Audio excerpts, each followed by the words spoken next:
Quelques mots sur la lenteur. La marche, évidemment, ne se joue pas seulement dans l'espace. Elle est aussi un parcours dans le temps. Ce n'est plus la durée du quotidien. Quand on marche, nous ne sommes plus dans la durée du quotidien, scandé par les tâches du jour et les habitudes, mais c'est un temps qui s'étire, un temps qui flâne, qui se détache de l'horloge. Cheminement dans un temps intérieur, retour à l'enfance, ou à des moments de l'existence propices à un retour sur soi, remémoration qui égrène au fil de la route des images d'une vie. La marche sollicite une suspension heureuse du temps, une disponibilité à se livrer à des improvisations selon les événements du parcours. Le marcheur est le seul maître de son temps, il décide de son rythme de progression, il s'arrête à sa guise pour observer un détail du paysage ou une source, pour plonger dans l'eau fraîche d'un lac ou d'une rivière, ou pour musarder dans l'herbe, observer un cortège de fourmis, ou suivre le cheminement tortueux d'une couleuvre ou d'un orvet. Il rebrousse chemin car il souhaite revoir au plus près un détail du fossé qui l'a intrigué sur le moment sans l'arrêter. Il s'arrête à l'écoute d'un bruit dans les fourrés ou pour regarder un renard passer avec une royale indifférence à quelques dizaines de mètres de lui. Il accélère pour apercevoir un cerf qui s'est glissé dans la végétation. Le marcheur est toujours dans l'alternance de l'observation de l'immense et du minuscule. Dans Sourate, Jacques Lacarrière décrit ses années d'enfance passées dans un jardin du Val-de-Loire à inventorier les fleurs, les plantes de son jardin. Il conclut, je le cite, qu'il lui est resté de cette époque la passion de ce monde infime, le désir de devenir un jour le géographe des brindilles ou l'océanographe des flaques. Fin de citation. Merveilleuse définition du marcheur, attentif à tout ce qui croise son chemin, du paysage aux animaux, des fleurs aux rivières, et faisant flèche de tout bois, car tout devient à ses yeux motif d'interrogation et de curiosité, comme si tout parcours induisait un retour à l'enfance et à ses interrogations infinies. La marche mène à tous les savoirs. Je cite encore Jacques Lacarrière qui dit « C'est une des joies réelles de la marche que de s'arrêter là où l'inspiration vous prend, de s'asseoir sur le bord d'un ruisseau, au cœur d'une clairière, dans une prairie ou sur une route de campagne, d'écrire ainsi où bon vous semble, dans la nature ou même, pourquoi pas, dans les cafés. » Fin de citation.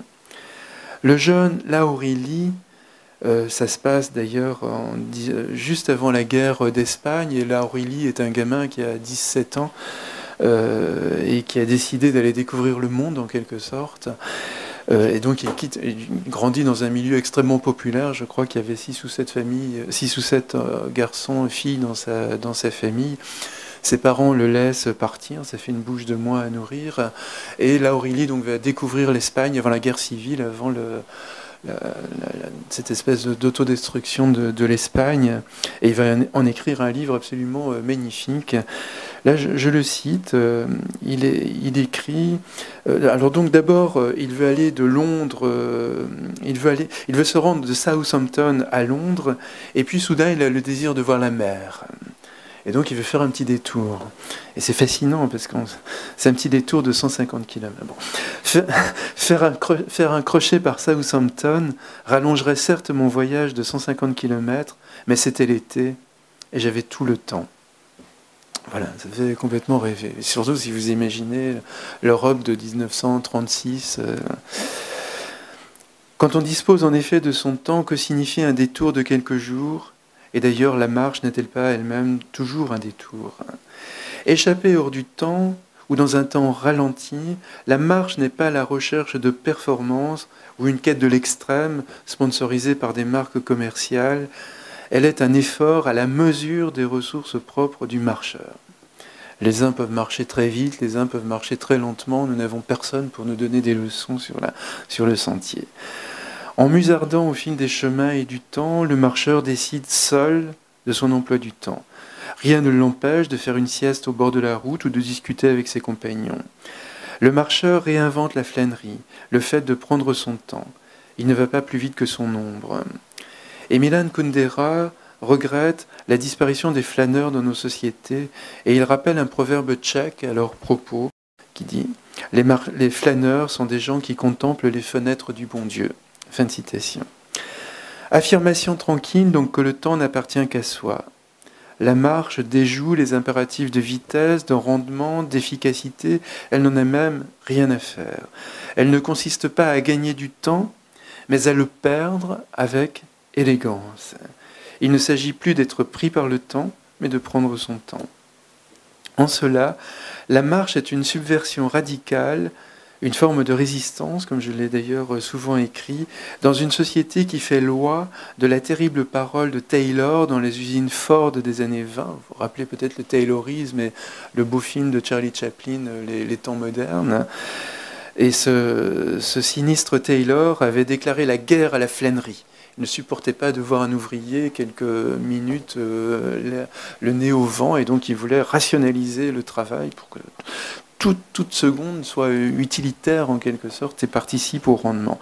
Guerre à la flânerie. Et on a l'impression qu'on est entré vraiment dans un monde aujourd'hui qui renouvelle complètement le taylorisme. C'est vraiment la guerre à la flânerie. On est là pour travailler et nouvelles formes de management sont extrêmement violentes et brutales à ce propos.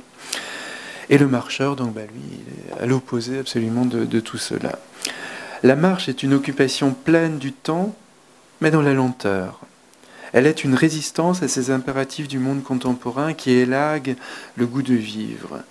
Aujourd'hui, les forêts, les sentiers sont emplis de flâneurs qui marchent à leur guise, à leur pas, en leur temps, en conversant paisiblement ou en méditant le nez au vent.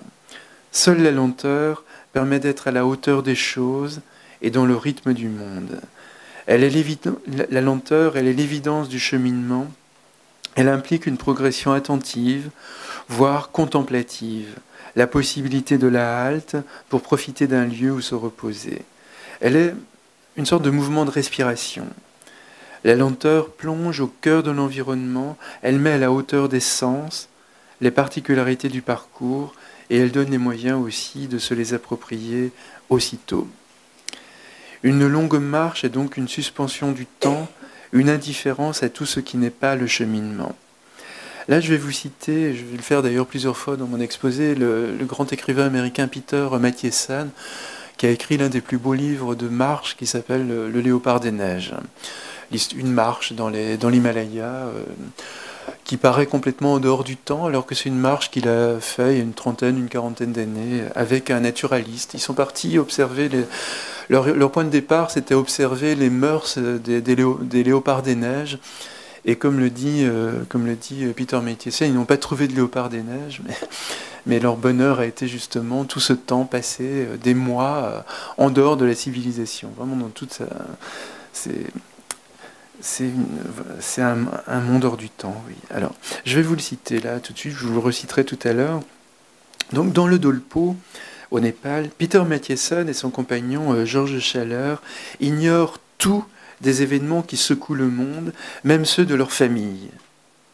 Ils vivent un dépouillement absolu, immergés dans le seul instant qui passe. Je cite Matthiessen, « Nous sommes sans nouvelles du monde moderne depuis la fin septembre, et nous n'en saurons rien avant décembre. Or, peu à peu, mon esprit s'est éclairci, le vent et le soleil se coulent dans ma tête comme dans une cloche. Bien que nous parlions peu ici, je ne me sens jamais seul, je suis rentré en moi-même. » Fin de la citation. Le temps donc devient la mesure du corps. Il n'y a rien d'autre que le temps qui passe. La lenteur du cheminement fait de toute marche une pérégrination, un pèlerinage. La marche est toujours aussi un retour à l'élémentaire. L'aube, le coucher du soleil, la nuit, la terre, les pierres, les collines, les montagnes, l'eau, la pluie, le vent, etc. Elle nous rappelle notre humanité essentielle, immergée dans un monde qui nous dépasse et nous émerveille, et parfois aussi nous inquiète.